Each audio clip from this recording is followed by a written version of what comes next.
Olá, pessoal, tudo bem? Então, hoje eu vim aqui para conversar um pouquinho e é uma outra demanda que você tem bastante em consultório. Eu estava lendo há pouco tempo, eu almocei, fui deitar um pouquinho, peguei algo para ler. Gosto muito dessas literaturas de Facebook, né? Que às vezes aparecem mensagens, frases, né? Algum poema. Se nós soubermos usar o que nós temos em termos de tecnologia, nós temos coisas muito boas e muito proveitosas, né? Basta saber a forma de utilizar. Então, não é de todo ruim nós participarmos de redes sociais, não é de todo ruim nós estarmos conectados, né, com a internet. Então, o bom disso é quando a gente tira coisas boas e coisas que nos fazem pensar. E eu tirei uma frase agora e lembrei de umas questões aqui do consultório que seguidamente ocorrem, né? E a frase é assim, que até para ser bom é preciso ter um limite, senão você vira besta. E daí eu fiquei pensando, qual o limite de ser bom? E o que é ser bom, né? Na verdade, nós não sabemos o que é. Ai, o que que é ser bom? Da outra face, deixar a pessoa bater do outro lado? Existem vários conceitos de ser bom, né? Mas o que é realmente, assim, o que significa isso para nós? Isso é muito particular e muito individual. Cada um tem o seu conceito de ser bom, porque cada um vem de uma educação, vem de uma cultura diferente, vem de pais diferentes, que vem de outras culturas diferentes, né? E aí vem um compilado todo de conceitos, de convivência, de comportamento, e até que a gente consiga entrar num contexto familiar, né? Em que cada família determina o seu próprio conceito de bondade. Então, se eu perguntar assim, o que está por trás da bondade muitas vezes? E isso aparece aqui no consultório. Nós vemos pessoas com relações tóxicas, né? E assim, extremamente abusadas, né? E que pensam que a outra pessoa tem um lado bom. A pessoa às vezes, além de abusar, né? Eu não falo só de abuso sexual, eu falo de vários tipos de abuso. Existe um abuso, a violência psicológica, existem vários tipos de abusos, assim, que nós vivemos no nosso cotidiano, e até abusos com amizades, abusos com familiares, abusos com colegas de trabalho, abusos de chefe para subordinado, né? Abuso de colega para colega, como eu falei. Então, assim, o que que existe por trás da bondade? A pessoa tá ali abusando, abusando, abusando, e de repente ela te dá algo. E você tem aquele sentimento assim dentro de você que, não, mas essa pessoa ela é tão boa, né? Ela é tão querida, ela se importa comigo. Talvez ela não seja ruim porque ela queira. Errado, errado. Sim, as pessoas são ruins porque querem. Quando a gente tem algo que nos incomoda, algo que nos faz sentirmos alguma coisa ruim, nós precisamos saber nos controlar, nós precisamos saber reconhecer, nós precisamos saber qual o nosso limite e qual o limite das pessoas. Nós não podemos invadir a privacidade das pessoas, nós não podemos invadir o cotidiano dela porque nós achamos que algo não está bom, né? Se algo não está bom, nós precisamos resolver isso antes. Então, por trás de muitas bondades existem muitos interesses. Às vezes as pessoas são boas porque, de uma certa forma, elas recebem algo que faz com que elas permaneçam ali boas, está confortável, está ótimo. No momento que deixar de ser, a pessoa desaparece da nossa vida. E não é assim que acontece muitas vezes? Quando a gente deixa de ser bom, ou seja, quando a gente deixa de fazer tudo o que a pessoa quer da forma como a pessoa quer, ela simplesmente nos ignora. Ela desaparece da nossa vida, ela não mantém mais contato. No momento em que nós desagradamos as pessoas, às vezes inclusive com um não, que o não é muito importante, essas pessoas simplesmente somem. Então, isso estava sendo bom para você? Essa é a minha pergunta. Esse tipo de relacionamento é bom para você? Quando só existe um interesse em receber algo em troca ou receber além do que se merece? E daí eu faço outra pergunta assim: existe diferença entre bondade e altruísmo? São muito poucas as pessoas altruístas hoje em dia. A gente sabe quando uma pessoa, aliás, a gente não sabe quando uma pessoa é altruísta, porque a pessoa é altruísta quando ela faz o bem simplesmente pelo bem, sem esperar nada em troca. E quando a pessoa faz sem esperar nada em troca, ela não quer elogios, ela não quer ser reconhecida. Ela faz porque simplesmente ela é uma boa pessoa. Ela acha que tem que fazer e aquilo está fazendo um bem para ela, né?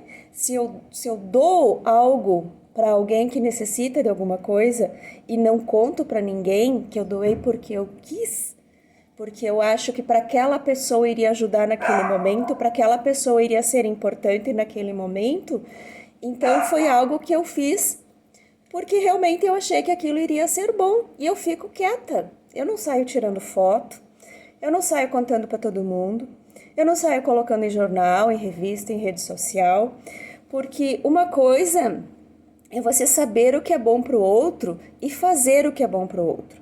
Outra coisa é você humilhar a pessoa fazendo o que você acha que é bom para ela e mostrando para todo mundo a miséria daquela pessoa. A gente expõe as misérias das pessoas e não se dá conta disso, né? No momento em que eu levo, por exemplo, vamos pegar um fato bem pequenininho assim, e eu não quero que vocês generalizem, né? Eu acredito que todo mundo é inteligente, ouvindo as coisas que nós estamos conversando aqui, e não vão generalizar, né? Aí fica a critério de cada um pensa o que quiser, tá? Mas a intenção que eu tô falando é uma só. Aí eu pego uma pessoa que precisa de alimentos, normal, né? O que é mais comum. E eu levo para essa pessoa uma cesta básica, eu levo um monte de alimentos, eu levo coisas que eu até supérfluos, assim, agradinhos e tal, e tiro uma baita foto e estampo numa rede social, estampo no jornal, estampo em algum lugar. O que eu estou promovendo? A minha bondade? Ou a miséria da criatura que está necessitada? Se colocando no lugar dessa outra pessoa, você gostaria que as tuas misérias fossem expostas para o mundo? Então, é um fato para se pensar e se pensar muito bem. Claro que sim, nós devemos fazer as coisas. Nós temos que saber a diferença entre uma caridade e uma esmola, né? Muitas vezes na nossa vida nós ficamos pedindo esmola, porque nós não somos bons nem conosco mesmo. Nós ficamos expondo as nossas misérias em troca da bondade alheia. Mas até que ponto esta bondade alheia é desinteressada? Até que ponto esta bondade não está olhando para outra coisa que ela deseja em você? Não é de se pensar? Então, sempre que nós pensarmos nesse fato de ser bons, nós temos que entender que um não, dizer um não para alguém, ouvir um não, imaginar situações em que não acontece a nossa expectativa, talvez seja o melhor que pode nos acontecer. Talvez seja algo de muito bom que possa nos acontecer. Porque só assim a gente consegue perceber coisas, perceber sentimentos, perceber situações, perceber interesses, perceber inúmeras coisas que enquanto nós estamos dizendo sim, elas não vêm à tona. É só no momento em que nós dizemos não. É só naquele momento em que você cria uma expectativa e fala algo, e aquele algo não é bem compreendido muitas vezes, e a tua expectativa é frustrada. E aí você pensa, mas será que era para acontecer isso ou era só a minha expectativa mesmo? Será que essa pessoa foi malvada comigo? Ou eu fui tão inocente de achar que a pessoa entenderia ou que ela levaria de uma outra forma? E existem várias outras situações na nossa vida, várias outras condições em que a gente diz um não e a gente consegue perceber a outra face, o outro lado da pessoa. A gente consegue perceber sentimentos que antes a gente não percebia, porque até então estava tudo bem. a gente consegue começar a analisar que existem coisas que se nós não fizermos, nós não teremos em troca. E isso não é bondade. Isso tem outros nomes.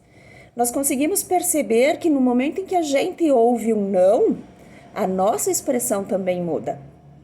Porque no momento em que as nossas expectativas são frustradas, nós tínhamos uma expectativa e aquilo era considerado quase certo para nós e não aconteceu. E agora? Qual é o nosso sentimento em cima de tudo isso? Qual o nosso sentimento em cima de uma perda, em cima de um problema, em cima de uma situação difícil, em cima de condições que não estavam programadas, né? De repente a pessoa está com tudo programado, tudo prontinho, tudo acertadinho e acontece o inesperado. E daí, como que ela vai reagir em relação a isso? Então, é bastante importante que a gente consiga perceber essa questão de bondade, nessa questão de conceito a respeito de bondade. Da onde vem o meu conceito? E será que o meu conceito realmente é o verdadeiro?